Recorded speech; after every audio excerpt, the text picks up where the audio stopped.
இது இன்னைக்கு நேற்று நடக்கிற பிரச்சனை இல்லை.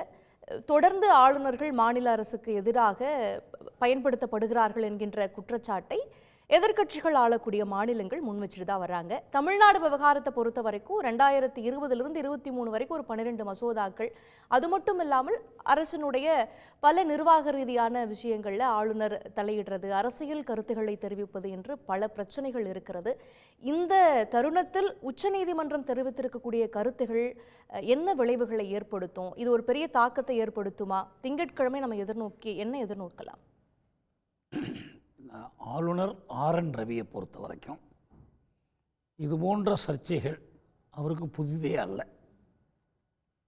பார்க்க போனால் அவர் வந்ததிலிருந்து ஒன்று இல்லைன்னா இன்னொன்று, இந்த சட்ட முன்வடிவுகள் அவர்கிட்ட போகும்போது அவற்றுக்கு ஒப்புதல் அளித்து சட்டமாவதற்கு அனுமதிக்கிற விஷயம் மட்டுமல்ல, சட்டப்பேரவை உரை நிகழ்த்துவதாக இருந்தாலும், நீட்டு தொடர்பான விவாதமாக இருந்தாலும், இவர் ஒரு தனி இராஜாங்கத்தை நடத்தி கொண்டிருக்கிறார். ஒரு மக்களால் தேர்ந்தெடுக்கப்பட்டவர் அல்ல. மக்களால் தேர்ந்தெடுக்கப்பட்ட அரசுக்கு அறிவுரை சொல்லலாம். அந்த அரசு கொடுக்கிற அறிவுரையின்படி தான் அவர் செயல்படணும். இது அரசமைப்பு சட்டம். 200வது உறுப்பு என்பது அவருக்கு அந்த வாய்ப்பை, ஒப்புதல் அளிக்கிற வாய்ப்பை கொடுத்துருக்கு, அவ்வளோதான். மற்றபடி அவர் விருப்பத்துக்கெல்லாம் அதை மறுக்க முடியாது. இவரை பொறுத்த வரைக்கும் ஒரு ஒப்புதல் அளிக்க மறுத்தால் கூட பரவாயில்ல, எதுவுமே சொல்லாமல் 3 ஆண்டுகளுக்கு கிடப்பில் போட்டு வைத்திருக்கிறார். கடந்த காலத்தில் சிறை கைதிகள் விடுதலை தொடர்பான வழக்குகளில் சென்னை உயர்நீதிமன்றம், இந்திய உச்சநீதிமன்றம் ரெண்டுமே கருத்து சொன்னாங்க. தி governor cannot sit on files indefinitely. கோப்புகளை பெற்று காலவரம்பின்றி ஏறி உட்கார்ந்திருக்க முடியாது. இவர் தொடர்பாக சொல்லப்பட்ட கருத்துக்கள் தான். ஆனால் அவர் அதை பற்றி கவலைப்படல.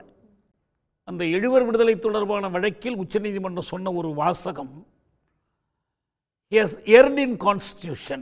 Governor has erred in constitution. அவர் 161வது பிரிவுக்கும் அந்த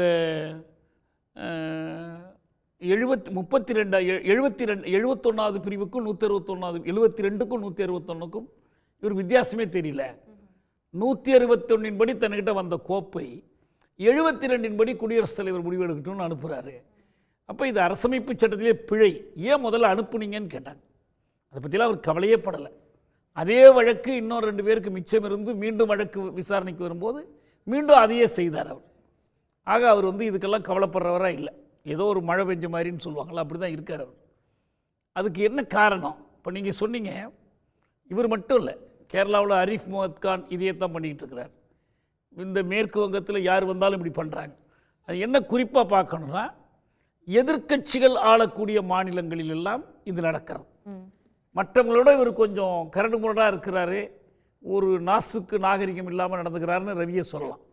ஆனால் எல்லா எதிர்க்கட்சி மாநிலங்களிலும் ஆளுநர் பதவி என்பது ஒரு அரசமைப்பு சட்டப்படியான ஒரு பெயரளவுக்கான தலைமை, டிட்டுலர் ஹெட். இந்த வார்த்தையை உச்சநீதிமன்றம் பலமுறை பயன்படுத்திடுச்சு.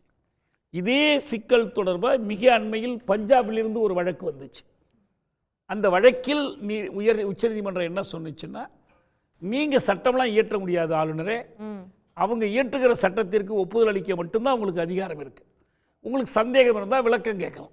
இது இப்படி இருக்கு. இது பஞ்சாப், கேரளா, தமிழ்நாடு எல்லா வழக்குகளையும் சேர்த்து தலைமை நீதிபதி தலைமையில் கருத்து சொல்லும். பஞ்சாபை பொறுத்த வரைக்கும் தீர்ப்பு அதனால தான் இப்போ இந்த 2 நீதிபதிகளுமே இவருக்கு ஆதரவாக வாதிடக்கூடிய இந்திய அரசினுடைய வழக்கறிஞரை பார்த்து, வெங்கட்ரமணின்னு நினைக்கிறேன், அவரை பார்த்து கேட்குறாங்க, இந்த விஷயத்தை ஏற்கனவே தீர்வு பண்ணிட்டோமே, பஞ்சாபில் கொடுத்த தீர்ப்பு தமிழ்நாட்டுக்கு பொருந்தாதா, பஞ்சாபில் கொடுத்த தீர்ப்பை மீறி இவர் செயல்பட முடியுமா என்ற கேள்வியை அவங்க நேரடியாக கேட்குறாங்க.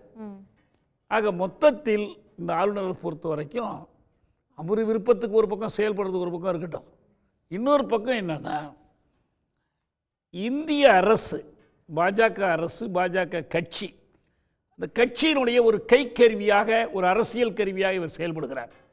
ராஜ்பவனம் 2வது கமலாலயமாக செயல்படுகிறது. அங்கே உட்கார்ந்து கொண்டு ஆர்எஸ்எஸ் பிரச்சாரகராக இவர் செயல்படுகிறார். ஏன்னா எதில் தான் கருத்து சொல்கிறாருன்னு பாருங்கள். தமிழ்நாடு, தமிழகம்னு சொல்கிறதா, அல்லது என்ன விஷயத்தில் வேணாலும், நான் ஒரு மசோதாவுக்கு பதில் சொல்லாமல் இருந்தாலே நான் ஒப்புதல் அளிக்கலன்னு தான் எடுத்துக்கணும் என்று பேசுவது, இப்படி எல்லா விதத்திலும் ஒரு போட்டி அரசாங்கமாக அவர் செயல்படுறார். இதுக்கு பின்னால் இருக்கிற அரசியலை இதை போய் அரசாங்க மட்டத்திலையோ நிர்வாக மட்டத்திலையோ முடிக்க முடியாது. இந்த வழக்கை ஏதோ ஒரு வழியாக கொண்டு வந்து முடிக்க போகிறாங்க, அவ்வளோதான். அது வந்து ஒரு சாவரின் பவர், சாவரின் போஸ்ட்னு சொல்லிட்டு ஒன்றும் சொல்ல மாட்டாங்க. மக்கள் தான் இதை கவனிக்கும். ஓகே. இல்லை, வெங்கட்ரமணி அவர்கள் சொல்லும்போது கூட ஆக்கப்பூர்வமான பரிந்துரைகளை சேர்க்க ஆளுநர் விரும்புகிறாரு, அதனால் வந்து அந்த மசோதாவை வந்து திருப்பி அனுப்புறது இருக்குது, இது போன்ற விஷயங்கள்லாம் சொல்கிறாரு. இல்லை, அவங்க கோர்ட்லேயே அதுக்கு பதில் சொல்கிறாங்க. இந்த 3 வருடத்தில் என்ன கொடுத்துருக்காரு, அப்படி அவருடைய ஆக்கப்பூர்வமான யோசனைகள் என்ன கொடுத்துருக்காரு? எதுவுமே இல்லை. காலதாமதம் என்பதை அவர் செய்வதற்கு உரிமை இல்லை. ஏற்கனவே இந்த கருணைமனு தொடர்பான வழக்குகளில் உச்சநீதிமன்றம் 3 நீதிபதிகள் கொடுத்த ஒரு தீர்ப்பில் என்ன சொல்கிறாங்கன்னா, inordinate and unexplained delay is unconstitutional. நீங்கள் முடிவு தப்பாக எடுக்கிறீங்களா சரியாக எடுக்கிறீங்களா அப்புறம், ஆனால் அசாதாரணமான தாமதம், அந்த விளக்கம் காரண விளக்கம் சொல்லப்படாத தாமதம் என்பதே சட்டத்துக்கு புறம்பானது தான், அரசமைப்பு சட்டத்துக்கு புறம்பானது. ஏன்னா அது அரசமைப்பு சட்டத்தினுடைய 21வது உறுப்பின்படி இருக்கக்கூடிய உரிமையை, வாழ்வுரிமையை பாதிக்கிறது, டியூ ப்ராசஸ் ஆஃப் லாவுக்கு எதிராக இருக்குது. எனவே இந்த தாமதம் என்பதே சட்டவிரோதம். ஆளுநர் சட்டவிரோதமாக செயல்படுகிறார். ஆளுநர் பொறுப்பிடம் எதிர்பார்க்கப்படுவது என்னன்னு சொன்னால், ஆளுநர் அரசமைப்பு சட்டத்தை காக்கணும்.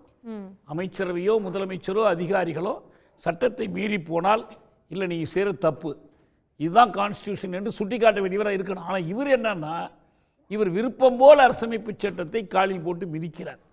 என்ன விதமான எச்சரிக்கைகளை நீதிமன்றம் கொடுத்தாலும், பொதுவெளியில் கொடுக்கப்பட்டாலும் அதை பற்றி கவலைப்படுறதே இல்லை. இதுக்கு ஒரே தீர்வு மக்கள் கையில் தான் இருக்குது, அவ்வளோதான் நம்ம சொல்ல முடியும். உடனுக்குடன் செய்திகளை தெரிந்து கொள்ள சன் நியூஸ் பெல் ஐகானை கிளிக் பண்ணுங்க.